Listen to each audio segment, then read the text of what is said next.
වේදනාව දැනෙන්නේ කැම නිසා නෙවෙයි, දත්වල සංවේදීතාවය නිසායි. විසඳුම නව සෙන්සිටිව් එක්ස්පර්ට් by සිග්නල්. තත්පර 30න් වේදනාවට සහනයක්. නැවත මතුවීම වැළැක්වීමට උපකාරී වේ. දත්වල සංවේදීතාවය නිසා ඇතිවන වේදනාව ඔබත් පරාජය කරන්න. නව සෙන්සිටිව් එක්ස්පර්ට් by සිග්නල්.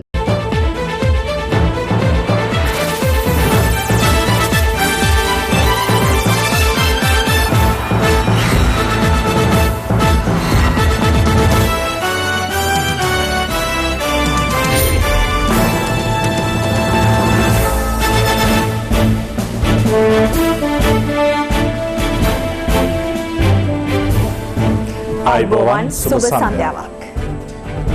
සියලු සමීක්ෂණ වාර්තා නැවත නැවතත් තහවුරු කර ලංකාවේ අංක 1 ප්‍රවෘත්ති ප්‍රකාශය. පැත්තකියත් ඇත්ත කියන හිරු සවස 6:55 ප්‍රධාන ප්‍රවෘත්ති ප්‍රකාශය සමගින් මම මදුශාන්ත සිල්වා. මම තෙලිනී නදීෂා රණසිංහ. ප්‍රථමයෙන් අවධානය ප්‍රධාන ප්‍රවෘත්ති සිරස්තල වෙත.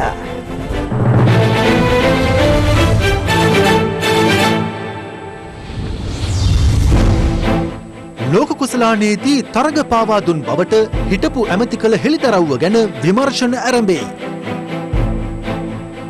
අඩපණ වූ මධ්‍යම අධිවේගය යලි පනගන්වන අගමැති. මේක මම ආරම්භ කරේ ඒතකොට ආණ්ඩුව පිරුණා නැත්නම් අපේ ආණ්ඩුවත් පිරුණා මෙලාට ඉවරයි.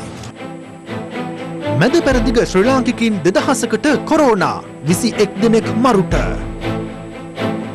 සොයිසාපුර ආපන ශාලාවට වෙඩි තැබූ සැකකරුවෙකුගේ මව සහ මිතුරෙක් අත්අඩංගුවට. අලිමිනිස් ගැටුමට පළතුරකින් විසඳුමක්. 2011 ක්‍රිකට් ලෝක කුසලාන අවසන් තරගයේ කණ්ඩායම සම්බන්ධයෙන් ගත් තීන්දුව తీරන එවක ක්‍රීඩා අමාත්‍යවරයා දැනුවත්ව ගත් ඒවා බව එවක ක්‍රිකට් තේරීම් කමිටු සභාපති අරවින්ද ද සිල්වා මහතා පවසනවා.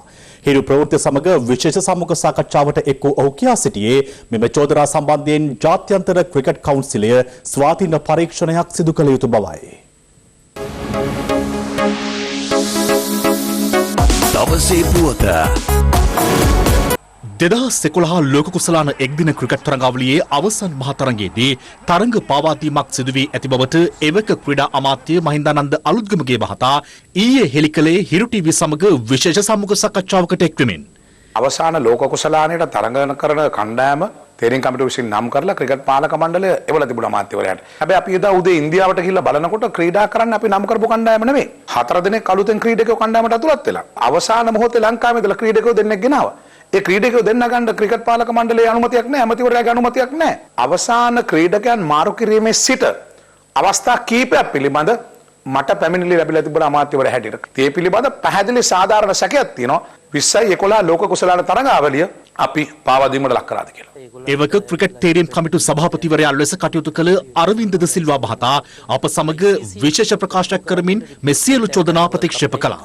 ඒ දන්නේ මෙච්චර කල් හිටියේ මේක එළියට දාන්න අවුරුදු 9කට වැඩිය සිලෙක්ෂන් එකක් කරනකොට එක්කෙනෙක් දෙන්නෙක් නෙමෙයි සිලෙක්ෂන් එකක් කරන්නේ. හිතට එකඟව දන්නවා මොකද්ද කරේ කොහොමද කරේ කියලා. කරලා තියෙන චෝදනාවක් ICC එකට ගෙනියන්න ඕනේ. ඇන්ටි කරප්ෂන් යුනිට් එකක් තියෙනවා. ඒකට බාර දෙන්න. ඒගොල්ලන්ට ඇවිල්ලා ඉන්ඩිපෙන්ඩන්ට් ඉන්ක්වයරි එකක් කරන්න කියන්නේ මම හිතන්නේ අපි ඔක්කොමලා ලෑස්ති ඕන වෙලාවක ඕන දෙයකට මුහුණ දෙන්න. අපිට ලොකුම ප්‍රශ්නේ තිබුණේ ඒ වෙලාවේ ඇන්ජලෝ මැතිව්ස් ඉන්ජර් වෙච්ච එක. එයාගේ ඉන්ජරි එක හුඟා දුරට බලපෑවා ටීම් එකේ බැලන්ස් එකට. රිප්ලේස්මන්ට් එකක් ගෙනාවා ලංකාවෙන්. බෝඩ් එකේ අප්‍රූවල් උඩ තමයි ඒගොල්ලන්ගේ වන්නේ. නැත්නම් කවදාවත් රිප්ලේස්මන්ට් එකක් ගන්න බෑ. ICC එකෙන් උත් අප්‍රූව් කරන්න ඕනේ රිප්ලේස්මන්ට් එකක් ගන්න වර්ල්ඩ් කප් එකකට. කවුරු හරි කියනවා නම් ඒක කවුරුත් දන්නේ නැහැ කියලා ඒක පට්ටපල් බොරුවක්. ක්‍රීඩා ඇමතිතුමාට අනුමැතියක් නැතුව අප්‍රූව් කරන්නේ කවදාවත් ස්කොඩ් එකක්. ඒක මේ ලංකාවේ තියෙන නීතියක්. ඇත්තට මේ නීතිය අයින් කරන්න ඕනේ නීතියක්. මොකද ක්‍රීඩා ඇමතිතුමා කවදාවත් ක්‍රිකට් ගැන දන්න කෙනෙක් නෙමෙයි එතන ඉන්නේ. දැන් මේ කරන ඒවායින්ම අපිට තේරෙනවා මොන වගේ දැනුවත්ද තියෙන්නේ කියලා. හරි මිනිස්සු කට්ටියක් හිතට එකක වැඩ කරන සිලෙක්ටර්ස්ලා ටිකක් ඉන්නවා නම් හරි දේ කරන්න ඉඩ දෙනවා නම් මම හිතන්නේ ඉස්සරහටත් හුඟක් හොඳට ක්‍රීඩාව ගෙනියන්න පුළුවන් වෙයි. අද වන විට ඉන්දියාවද ඇතුළුව විදෙස් මාධ්‍යෝ රැසක් සිය ප්‍රමුඛතම ක්‍රීඩා පුවත බවට මෙම ආන්දෝලනාත්මක ප්‍රකාශය වාර්තා කර තිබුණු ආකාරයයි මේ. මෙහිදී යාහු ක්‍රීඩා වෙබ් අඩවිය වාර්තා කර තිබුණේ එතෙක් මෙතෙක් ක්‍රිකට් පිටියේ වඩාත්ම මතභේදාත්මක තරඟ පවා දීමේ අනාවරණය මෙය බවයි. මෙම ප්‍රකාශය අද දේශපාලන වේදිකාවෙත් උණුසුම් මාතෘකාවක් බවට පත්ව තිබුණා. තොන් පචයක් ගහන්නේ මේ කොරෝනාවෙන් රට වැටී තිබෙන ප්‍රපාතයෙන් ගොඩ ගන්න බැරි රජය 2011 ලෝක කුසලාන තරඟය කරා මේ මැතිවරණ වේදිකාව යොමු කරා රටේ ජනතාවගේ අවධානය ඒකට යොමු කරා මෙන්න අරමුණ 2011 අපේ විරෝධාර කණ්ඩායමට මඩ ගහන්න එපා අපහාස කරන්න එපා බොරු කතා හදන්න එපා ක්‍රිකට් කවුන්සිලේ දූෂණ මර්ධන ඒකකේ මාෂල් මහත්තයාට ගිහිල්ලා පැමිණිලි කරන්න යන්න අපේ රටේ අපරාධ පරීක්ෂණ දෙපාර්තමේන්තුවට එතකොට පරීක්ෂණ කරයි හිටපු ඇමතිවරයෙක් හැටියට එතුමා කරපු ප්‍රකාශය ඉතා වැදගත් සහ වගකීම් සහිත ප්‍රකාශයක් හැටියටයි මම සලකන්නේ. නියත වශයෙන්ම යම් සාක්ෂි සාධාරණමය ඔප්පු කරන්නට පුළුවන් කරුණු කාරණා ගණනාවක් ඇති කියලා එසේ නැත්නම් එතුමා එහෙම කරන්නේ නැහැ මගේ දැනුම හැටියට. මේකත් එක දේශපාලන සමයේ සර්කස් නාට්‍යයක් පමණයි. කුමාර සංගක්කාර මහේල ජයවර්ධන එදා හෝමාගම කොමිස් ගහන්න හදපු පිටිය ගැන කතා කරනකොට අපි දැනගත්තා මේකේ රිටර්න් එක එනවයි කියලා. මහින්දානන්ද අලුත්ගමගේ මෙතුමාට තියෙන අයිතිය තමයි එතුමා කරේ. තරඟ පාවදීමට ඔය ක්‍රීඩකයෝ සම්බන්ධ නැත්නම් ඒ කලබල වෙන්නේ. ට්වීට් ගහලා ප්‍රකාශ කරන්නේ නැතුව ඕවට උත්තර දෙන්න ගිහිල්ලා තමයි ප්‍රශ්න තියෙන්නේ. ඉතින් මම හිතන්නේ තමන් වැඩි කළ නැත්නම් තොප්පිය දාගන්න ඕනේ නැහැ කියලා. මේ ලිදරව් කරන්නේ කවුද? එවකට ක්‍රීඩා අමාත්‍යවරයා බවට පත් හිටි මහින්දානන්ද අලුත්ගමගේ. එම අවසන් තරඟයේ බැලීම සඳහා ඔවුන් ඉන්දියාවට ගොස් තිබුණා. එවකට ජනාධිපති මහින්ද රාජපක්ෂ මහත්මයා ඉන්දියාව කරා ගමන් කොට තිබුණා. මෙවැනි තත්ත්වයක් ඇතුලේ තමයි මෙම ක්‍රිකට් පාවාදීම සිදු වුණායේ කෙන මේ ආందోලන ප්‍රකාශ කොට තිබෙනවා. පාවා දුන්නා නම් ඒ කවුද? කොහෙදද? මැදිහත්ුනේ කවුද? මුදල් සංසරණුනේ කොහටද? සියල් රටට එලිදරව් කිරීම මහින්දානන්ද අලුත්ගමගේගේ වගකීම. ඔහුට තව දුරටත් මේ පිළිබඳ කිසිදු කරුණක් සංගවා සිටින්න අයිතියක් නැහැ. ජනාධිපති ගෝඨාභය රාජපක්ෂ මහත්මයාට මේ පිළිබඳ වහාම විමර්ශනයක් ආරම්භ කිරීම සඳහා අපි බල කර සිටිනවා. මේ අතර සිය ට්විටර් ගිණුම හරහා සටහනක් තබමින් හිටපු පාර්ලිමේන්තු මන්ත්‍රී නාමල් රාජපක්ෂ මහතා පවසන්නේ මෙවැනි චෝදනා එල්ල කිරීම ඉතා බරපතල වන අතර එය අප සියලු දෙනා ආදරය කරන ක්‍රීඩාවක ප්‍රතිරූපයට කැරලක් ඇති කරන බවයි. චෝදනා පිළිබඳ අපක්ෂපාතී පරීක්ෂණයක් පවත්වා වහාම ක්‍රියාමාර්ග ගන්නා ලෙස ඔහු සිය ට්විටර් පණිවිඩය මගින් ICCN සහ ක්‍රීඩා අමාත්‍යවරයාගෙන් ඉල්ලා තිබුණා. මේ අතර ක්‍රීඩා අමාත්‍යාංශයේ ලේකම්වරයා පැවසුවේ අදාළ සිදුවීම සම්බන්ධයෙන් පරීක්ෂණයක් ආරම්භ කිරීමට පියවර ගන්නා බවයි. අපිට මේ පිළිබඳව පැමිණිල්ලක් ලැබිලා නැහැ. ක්‍රීඩාවලට සම්බන්ධ වැරදි වැළැක්වීමේ පනතේ නීතිමය විධිවිධාන අනුව අපිට පුළුවන් විශේෂ විමර්ශන ඒකකයට යොමු කරලා විමර්ශනයක් කරන්නට. අපි දැනටමත් මේ පැමිණිල්ල මම ලිඛිතව ඒ විශේෂ විමර්ශන ඒකකයේ අධ්‍යක්ෂවරයා වෙත ඉදිරිපත් කරලා තිබෙනවා. මම උපදෙස් දීලා තිනවා වහාම මේ පිළිබඳව විමර්ශනයක් කරලා අපිට වාර්තා කරන්නට. ශ්‍රී ලංකා ක්‍රිකට් ආයතනයේ ලේකම් මොහන්ද සිල්වා මහතාගෙන් හිරු ස්පෝර්ට්ස් කළ විමසීමකදී ඔහු පවසා සිටියේ මේ සම්බන්ධයෙන් ICC විසින් පරීක්ෂණයක් සිදු කරන ලෙස ක්‍රිකට් ආයතනයට දැනුම් දුනහොත් ඒ සඳහා අවශ්‍ය ක්‍රියාමාර්ග ගැනීමට සූදානම් බවයි. මේ පිළිබඳව ජගත් ක්‍රිකට් කවුන්සිලයේ ඉහළ පෙළේ නිලධාරියෙකුගෙන් අප කළ විමසීමකදී පවසා සිටියේ මෙම සිද්ධිය සම්බන්ධයෙන් තමන්ට මෙම අවස්ථාවේදී අදහස් දැක්විය නොහැකි බවයි. මෙම තරගය පාවාදීමේ ආන්දෝලනාත්මක ප්‍රකාශය සම්බන්ධයෙන් ක්‍රීඩා ලෝලින් දැක්වුවේ මෙවන් අදහසක්. ඒකෙත් දේශපාලන පටලවා ගන්න ඕන ඉතින් ආයෙත් කියන්න දෙයක් නෑ ලංකාවේ. අපිට මේ මැච් එක විකුණනවා කියලා කියන එක ලේසි පහසු කාට දරා ගන්න බෑනේ. කවුරු කරා නම් දඩුවම දෙන්නම ඕන මේකට. අනිවාර්යයෙන්ම මේ වැඩේ වෙන්න ඇති. වෙච්ච දේවල් දිහා බලපුවම පේනවා සමහරවිට එහෙම වෙන්න ඕන. නොවෙන්න හේතුවක් නෑ. එදා මැච් එක ගහපු විදිහට අනිවාර්යෙන් අපි දිනන්න ඕන. දිනුවේ නැත්තේ මොකක් හරි එතන ඇතුලෙන් දෙයක් සිද්ධ වුණා කියන එක අපිට තේරුණා. හොඳ කට්ටිය නම් හිටියා. එහෙම පාවා දීපු කට්ටියක් නැහැ වගේ. මගේ විශ්වාසය අනුව මේක ඡන්දයට කරන දේශපාලන උප්පර වැටියක්. නාලෙකට බෝල දුන්නා නම් විකට් එක අරගෙන මැච් එක දිනනවා. ඔව් විකුණලා ඇති මාත්‍යා. බොරුවක්. විකුණන්න බෑ. මම මේක කරපන් කියලා කිව්වන් පස්සේ මම අනිවාර්යෙන් ඒක කරන්න ඕනේ. මම බෑ කිව්වොත් ජොබ් එකෙන් අයින් වෙලා යන්න ඕනේ. කාටවත් බ්ලේම් කරලා වැඩක් නැහැ. දවසේ පුවත. ඇල්කොහොල් අඩංගු හෑන්ඩ් සැනිටයිසර් භාවිත කරන්න. ලෙඩ රෝග ඇති කරන විෂ බීජවලට එරෙහිව සටන් කරන්න. හඳුන්වා දීමේ මිල රුපියල් 350යි. නීතිපති දප්පුලද ලිවෙරා මහතා අද වැලිකඩ රිමාන්ඩ් බන්ධනාගාරයේ විශේෂ නිරීක්ෂණ චාරිකාවක නිරත වුණා. නීතිපති දප්පුලද ලිවෙරා මහතා කොළඹ රිමාන්ඩ් බන්ධනාගාරයේ පර්යේෂණ හා විශෝධන පුහුණු මධ්‍යස්ථානයේ නිරීක්ෂණ චාරිකාවකට එක්ුණේ අද පෙරවරුවේ. බන්ධනාගාර කොමසාරිස් ජෙනරාල්වරයා ලෙස පත් වූ පසුගිය සතියේ වැඩ ඇරඹූ තුෂාර උපල්දෙනිය මහතාද ඊට එක්ුණා. වර්තමානයේ දෙපාර්තමේන්තුවේ යම් අභියෝග වලට ලක් වෙනවා විවේචන වලට ලක් වෙනවා. අපිට පැවරලා තියෙන රාජකාරිය සිරකරුවන් රඳවා තබා ගැනීම ඒගොල්ලන්ට සැලකීම පුළුවන් උපරිමයෙන් අපි සැලකිය යුතු වෙනවා. නැවත යහපත් පුරවැසියන් විදියට සමාජගත කිරීම. මේ කාර්ය හරියට කරන්න අපි ඉදිරියට බලාපොරොත්තු වන නීතිපතිතුමනි. මම හිතන්නේ මගේ පැමිණීම කාලෝචිතයි. බන්ධනාගාරවල නීතිය ආධිපත්‍ය බිඳවැටලා මේකේ ඉන්නවා දූෂිත නිලධාරීන් පිරිස. මේ බන්ධනාගාර අපරාධ සිදු කිරීම සඳහා අභ්‍යාස විද්‍යාල බවට පත් වෙලා තියෙනවා. ප්‍රබල අපරාධ සංවිධානය වෙන්නේ මේක ඇතුලේ. පාතාල කල්ලි එළිය කොටසක් ඉන්නවා, ඇතුලේ කොටසක් ඉන්නවා. මේ දෙකොල්ල සම්බන්ධ වෙනවා. තමුන්වහන්සේලා නීතිය ක්‍රියාත්මක කරොත් හරි විදියට තමුන්වහන්සේලා නීතියෙන්ම ආරක්ෂා වෙයි. ඒකට මෙතන ලොකුම ප්‍රශ්නය මත්ද්‍රව්‍ය මේකට එන ඊළඟට sannivedana ක්‍රමය. සෙල් දුරකථන භාවිතා කරලා තමයි මේ අපරාධකරුවන් ක්‍රියාත්මක වෙන්නේ. ඒවා නතර වෙන්න ඕනේ. එතකොට නිලධාරීන් පණිවිඩ කරවන් වෙලා තියෙනවා මෙතන. ඒක නවත්තන්න ඕනේ. කල්ලි මේක ඇතුලේ. මේ කල්ලි කඩන්න ඕනේ. මම හිතන්නේ ඇතුලේ පාතාලය පිට පාතාලයට ප්‍රබලයි. මම අවංක කාර්යක්ෂම නිලධාරීන් වෙනුවෙන් පෙනී සිටිනවා. මම මෙතනට ආවේ නීතිය උල්ලංඝනය කරන අයට පණිවිඩයක් දෙන්න. නිලධාරීන් හෝ වේවා රැඳවියන් හෝ වේවා. මට ප්‍රශ්නයක් නැහැ. මම තදින් නීතිය ක්‍රියාත්මක කරනවා. තදින්. අනික තරාතිරම් නොබලා. පිරිමින් සහ දහම් පාසල් අධ්‍යාපනයේ උන්නතිය සඳහා රාජ්‍ය අනුග්‍රහය ලබා දීමට කටයුතු කරන බව ජනාධිපති ගෝඨාභය රාජපක්ෂ මහතා පවසනවා. ජනාධිපති ලේකම් කාර්යාලයේ ඊයේ පැවති රැස්වීමකට එක්වෙමින් ජනාධිපතිවරයා මේ බව සඳහන් කළා. සෑම මාසකම තෙවන සතියේ පැවැත්වෙන බෞද්ධ උපදේශක සභාව තෙවන දිනටත් ඊයේ පස්වරුවේ ජනාධිපති ලේකම් කාර්යාලයේ දී රැස් වුණා. ඊට අනුනායක හිමිවරුන් ඇතුළු මහා සංඝරත්නය වැඩම කර සිටියා.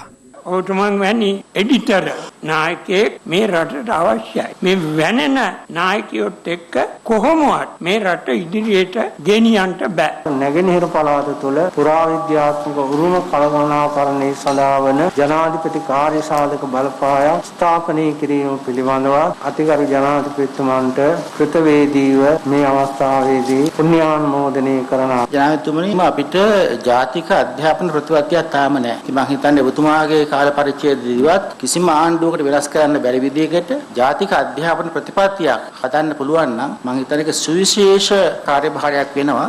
මේ පිරිවෙන්වල තියෙන තනතුරු පිළිබඳ ගැටලුව රජයන් එන්න විදිහට මේකේ අධ්‍යක්ෂක හාමුදුරු පසුගිය අවුරුදු 3-4 ඇතුළත මේ කට්ටිය පුරවනවා. මේ මනස විකෘති වෙච්ච මේ රටේ බුද්ධ ධම්ම දෙක පමණයි මම පිළිගන්නේ සංඝ රත්නයක් නැහැ කියලා පිළිගන්නා පුජ්‍යලයකෝ අධ්‍යාපන අමාත්‍යවරයා බවට පත්වුවහොත් මොකක්ද වෙන්නේ අපේ පිරිවෙන් වල? පෞගිය කාලේ කැබිනට් එකේ හිටපු ඇමතිවරු පවා තර්ක කරලා තිබුණා. රජයේ සේවාවල් කරන අයට බාහිර පන්ති අවශ්‍ය කරලා තිබෙනවා. ඒව පවත්වන්න ඕනේ ඉරිදා සෙනසුරාදා දවස්වලයි කියලා. කැබිනට් එකට යනකම් උපකාරක පන්ති තහනම් කිරීම කළ යුතුය කියන නිගමනය ගිහිල්ලා එතනින් කපා ඇරුණා. අතිගරු ජනාධිපතිතුමනි මේක සම්පූර්ණ මුලාවක් බොරුවක්.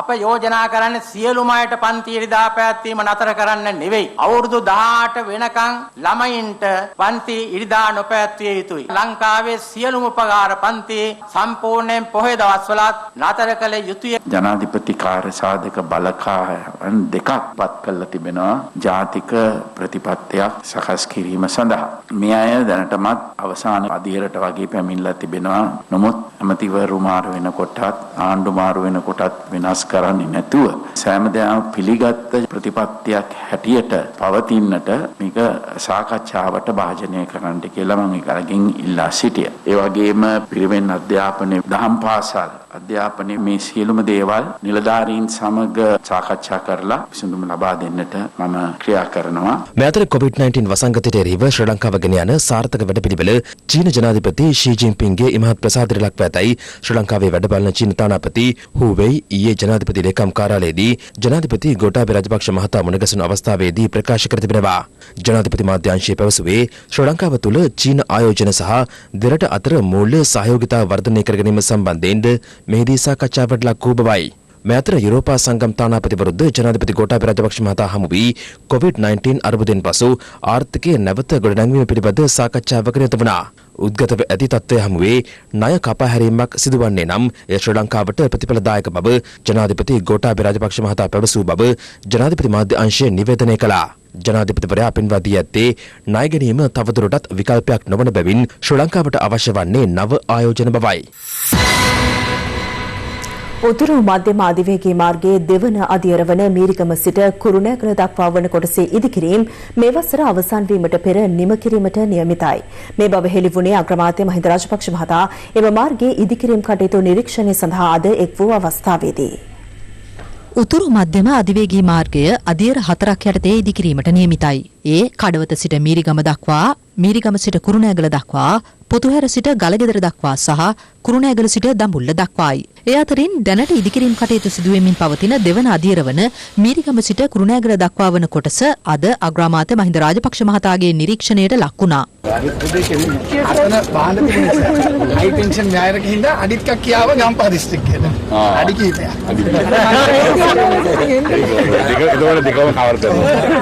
මංතිරු 4ක් සහ අන්තර් හුවමාරු මධ්‍යස්ථාන 6ක් සහිතව ඉදිකිරීම් ආරම්භුණු මධ්‍යම අධිවේගී මාර්ගයේ දෙවැනි අදියරේ ඉදිකිරීම් සඳහා ලබා දී තිබූ කාලය මාස 30ක්. ඒ අනුව එම ව්‍යාපෘති අවසන් වීමට නියමිතව තිබුණේ මේ වසරේ ජූලි මාස 31 වෙනිදායි. මේ කොටස ගොඩක් ඉවරයි සර්.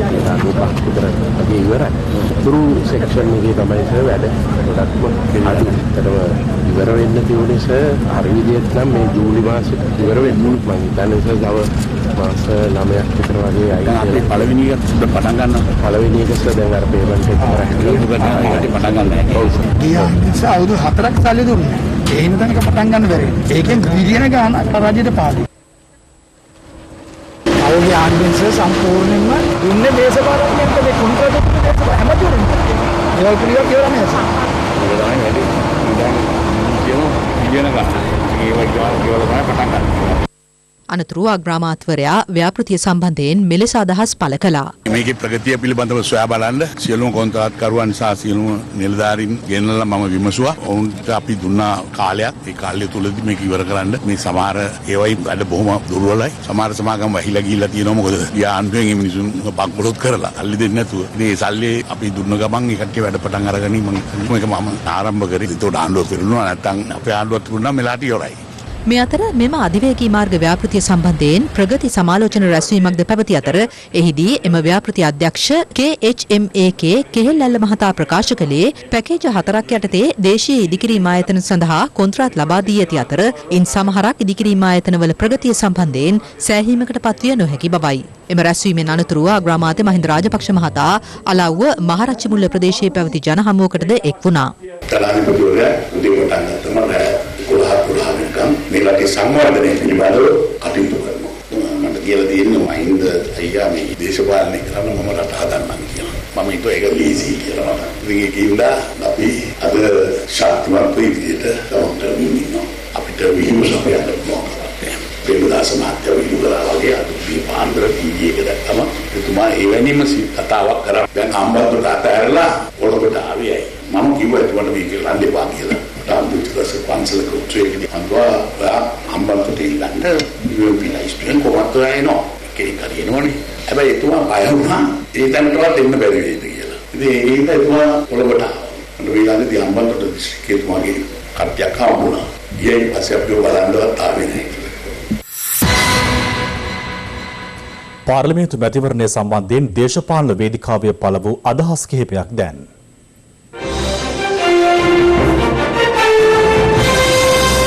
ගෝඨාභය රාජපක්ෂ මහත්තයා ජනාධිපති වෙලා මාස 8ක් ගිහිල්ලා මොකක්ද මේ රටේ ජනතාවට කරලා තිබෙන්නේ? සහනයක් දෙන යමක් සිදු වෙලා තිබෙනවද? එහෙම නැත්නම් තමුන්නාසට අනාගතය වෙනුවෙන් මේක කරයි කියලා දකින්න යමක් තියනවද? මේ මොකුත් පේන්නේ නැහැ. මතක තියාගන්න මාස 7න් මාස 3 කොරෝනා වෛරසයත් එක්ක පොරබදමින් ඉන්නේ ගෝඨාභය මහත්තයා. මේ වසංගත තත්ත්වෙ හින්දා ආර්ථිකය අකර්මණ්‍ය වෙලා තිබුණා. ගෝඨාභය මහත්තයා මාස 2ක් 3ක් කිව්වා මහා බැංකුවේ මේක හදන්න කියලා. උත්තරයක් ආවේ නැහැ. පෙරේද කියන්නේ වුණා මහා බැංකුව රෑ 9:00 10 වෙනිදාගේ දැහැර. පැහැදිලිවම එක්සත් ජාතික පක්ෂනේ දැන් මේ ආණ්ඩුවත් එක්ක ඩීල් පේනවනේ. දැන් බලන්නකො වෙනදා කැකරකක හිටපු SP දිසානායක කියනවා රනිල් වික්‍රමසිංහ මහත්තයා තරම් හොඳ එකෙක් හොයාගන්නම නෑ ලංකාවේ. වාසුදේව නානායක්කාරයා පාර්ලිමේන්තුවේ කුණුහරුපෙන් බයිනවා රනිල් වික්‍රමසිංහ මහත්තයාට. ඒකම දැන් ඇවිල්ලා කියනවා මෙන්න මේ මිනිහා තරම් හොඳ මිනිහෙක් නෑ. මේකට තමයි කියන්නේ කණ්ඩෝ නැවුනහම කබර ගෝයත් තල ගෝයා කරගන්නවා කියලා. සමගි ජන බලවේගය අද මැතිවරණයට ඉදිරිපත් වෙන්නේ ඒ අය කියන විදියටම රට අල්ලන්න නෙමෙයි සිරිකොත අල්ලලා සිරිකොත පේන්ට් කරන්න. සිරිකොත පේන්ට් කරන්න ඡන්දයකට ඉදිරිපත් වෙන්න අවශ්‍ය නැහැ. රනිල් මහත්තයාට අභියෝග කරනවා 115ක් මේ පාර අපි ගන්න බලමු. එහෙම නැත්නම් අපි 2025 අනිවාර්යෙන් මේ පාර ගන්න බැරිවොත් බැරි වෙලාව.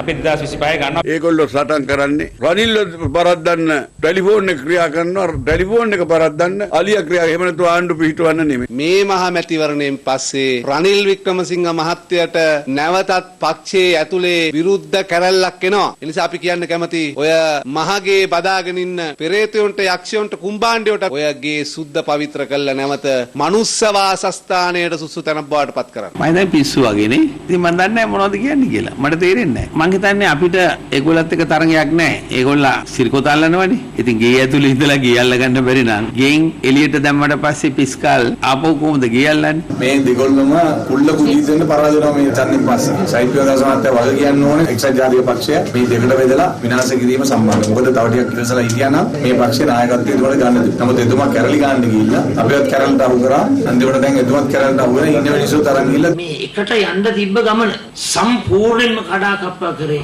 රනිල් වික්‍රමසිංහ මැතිතුමා ඇතුළු කණ්ඩායම. ඒ කණ්ඩායම කවුද කියලා හොඳට බලා ගන්න පුළුවන්. ජනාධිපතිවරණ ප්‍රතිඵල වලින් පසුව ආණ්ඩුවේ හෙලිකොප්ටරෙන්ම අනුරාධපුර වන්දනා ගමනක් ගිය ඇත්තෝ ටික හුහන්න නැද්ද? හරියටම හරිනේ. ඒ බඩු ටිකවනේ ඉන්නේ අනිත් පැත්තේ.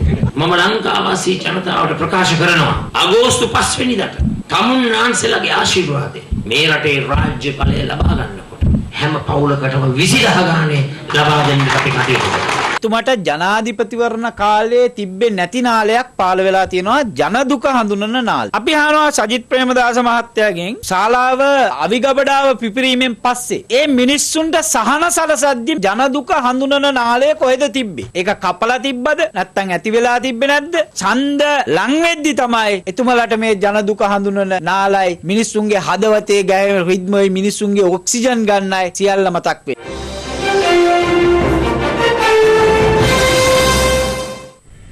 විදේශගත ශ්‍රී ලාංකිකයන් 2000කට ආසන්න පිරිසකට COVID-19 වෛරසය ආසාදනය වී ඇති බවත් ඉන් 21 දෙනෙකු ජීවිතක්ෂයට පත්ව ඇති බවත් විදේශ සේවා නියුක්ති කාර්යාංශය පවසනවා.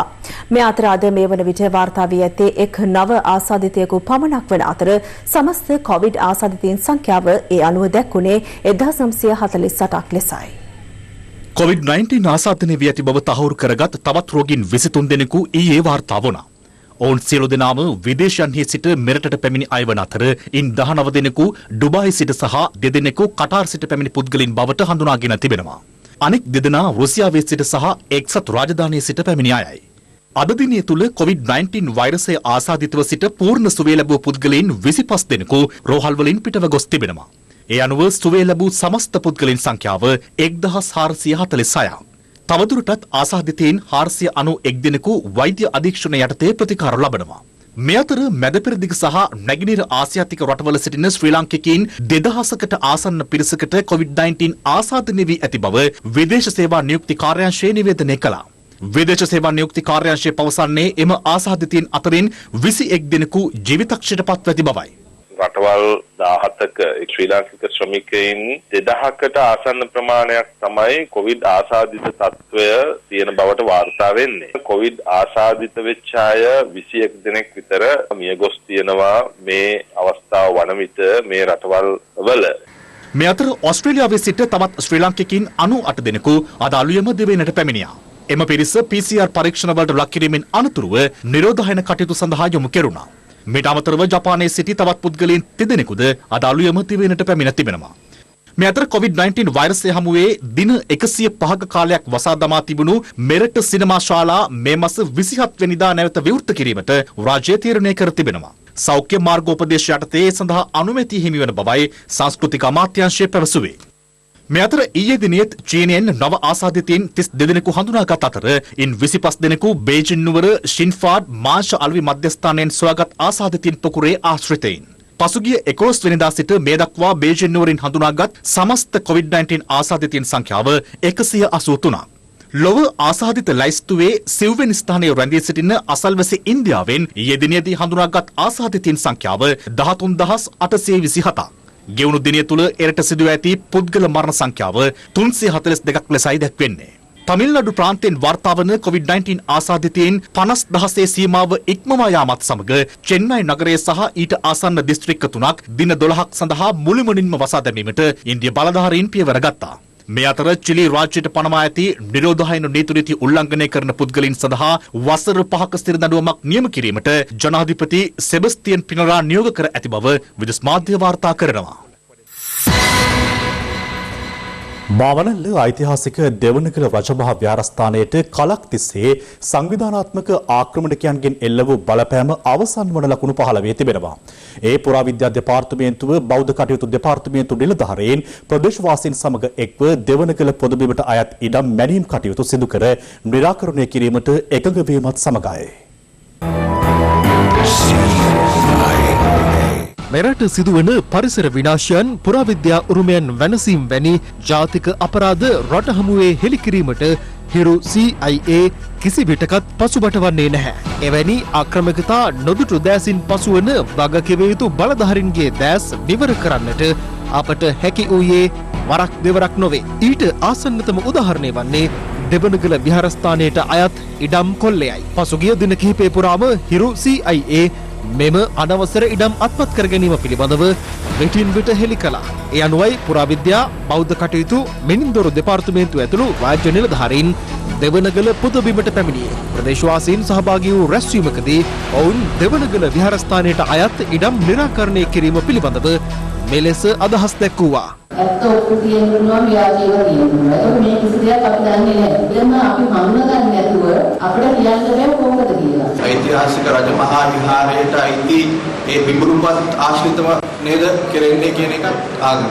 එනීම අපි සිද්ධ කරන්න යන්නේ බෞද්ධ කටයුතු කොමසාරිස්තුමා තමයි ඒකට මුල් වෙන්නේ. ඓතිහාසික සිද්ධ ස්ථානයේ වටිනාකම හෝ පූජනීයත්වය අපි හැම වෙලාවෙම පිළිගන්නවා. ඒක කවදාවත් අපි ප්‍රතික්ෂේප කරන්නේ නැහැ. විශ්වනා කරන් කියනවා මනිමු කියලා. ඒක අපිට කිසිම විරුද්ධතාවයක් නැහැ. ඓතිහාසික දෙවනගල පුදබිමේ ගැටලුව අවුරුදු ගණනාවක පටන් තිබෙච්ච ගැටලුවක්. පසුගිය මාසයේ 20 වෙනිදා හිරු CIA හරහා ලොවට මේ දෙවනගල පුදබිම පිළිබඳව දැනුවත් කිරීම සිදු කළා. හිරු CIA කණ්ඩායමට අපි පුණ්‍යානුමෝදනා කරනවා. මිල කළ නොහැකි වටිනාකමකින් යුතු මෙම ඓතිහාසික පුරාවිද්‍යා භූමිය මතු පරපුරට රැකදීම සඳහා හිරු CIA කළ හෙළිදරව්වට රාජ්‍ය නිලධාරීන් කෙටි කලක් ඇතුළත ප්‍රතිචාර දැක්වීම පිළිබඳව අපට ඇත්තේ අභිමානයක්.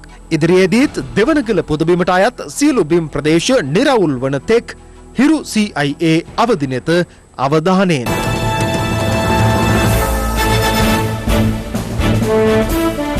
අද වන විට අලිමිනිස් ගැටුම මෙරට සමාජ පිළිලයක් තරමටම ව්‍යාප්ත වේ අවසන්.